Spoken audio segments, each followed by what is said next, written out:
નમસ્કાર, સમાચારોમાં હું છું આપની સાથે હિરલ મહેતા। સૌથી પહેલા વાત કરવી છે સુરત શહેરની। સુરત શહેરનું એરપોર્ટ ફરી એક વખત વિવાદમાં આવ્યું છે। સુરત ઇન્ટરનેશનલ એરપોર્ટમાં ફરી વિવાદ થયો છે, કારણ કે વાહનના પાર્કિંગના એરિયામાં ડુક્કર ફરતા દેખાયા હતા, જેને લઈને અનેક સવાલો પણ ઉઠી રહ્યા છે। આ સાથે જ સિક્યુરિટીને લઈને પણ સવાલો અહીંયા ઊભા થાય છે।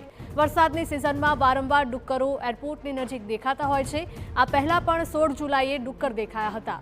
સુરક્ષા અને સ્વચ્છતાને લઈને અનેક સવાલો ઊભા થઈ રહ્યા છે। તો સુરતથી આ દ્રશ્યો સામે આવ્યા છે। સુરતના ઇન્ટરનેશનલ એરપોર્ટ પર ડુક્કર ફરતા દેખાયા હતા અને તેને લઈને જ હવે વિવાદ સર્જાયો છે। વરસાદની સિઝનમાં વારંવાર ડુક્કરો એરપોર્ટની નજીક દેખાતા હોય છે। આ પહેલા પણ 16મી જુલાઈએ ડુક્કર દેખાયા હતા। સંવાદદાતા બળદેવ જોડાયા છે વધુ અપડેટ સાથે। બળદેવ, જણાવશો કે સુરત ઇન્ટરનેશનલ એરપોર્ટ પરનો આ વિડીયો છે કે જ્યાં અવારનવાર ડુક્કર દેખાતા હોય છે। સુરક્ષા અને સ્વચ્છતાને લઈને પણ અનેક સવાલો।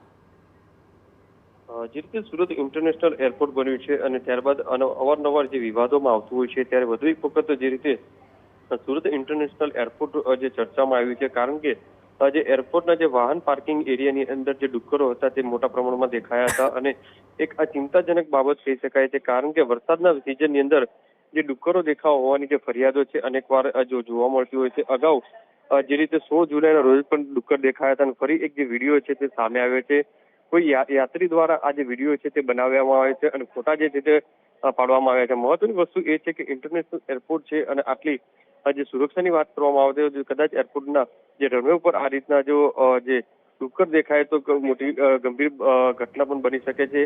હાલમાં તો જે વિડીયોને લઈને જે એરપોર્ટ ઓથોરિટી દ્વારા જે તપાસ છે તે કરવામાં આવી છે અને સાથે સાથે મહાનગરપાલિકાને પણ ફરિયાદ કરવામાં આવી છે કે આ રીતના જે ડુક્કરો છે તે દેખાય છે તો તેમને જે પકડી અને એરપોર્ટ ઓથોરિટીને એરિયાની જે બહાર છે તે મોકલવામાં આવે છે।